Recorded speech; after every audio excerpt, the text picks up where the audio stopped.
Tá Meán Fómhair Athláimhe faoi lán in Ghaelscoil na Meán chun an dún.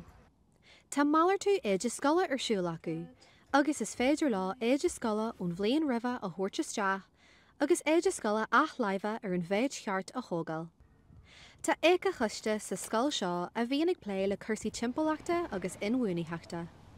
Seo é má 3 bliain sa ige ceiste, bailíonn muid broscar ag am sosa.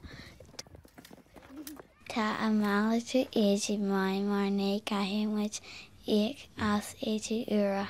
Má heitim agus tá Paul má brístí heglan brístí nua a ail ó Mosca. Dumpaltar leach chuna Éadaí i leithrán líonú talún gach bommate inéireann, agus ní chaitir riú a ríisiad. Le linn Meán Fómhair Athláimhe, irtar ar ghinní iarachta dhéanú gan aon Éadaí nua a cheannach don bhí ar fad, agus na héadaí atá acu hana féin a chaithú. Tá na teismothirí ainta sásta go bhfuil an de sin ar fáil dóibh. Ní heagan na páisí níos óige an teannachar a bhíonn ag mar aisin ar an timpalacht agus támuid i géirí cur leis an tuiscin sin.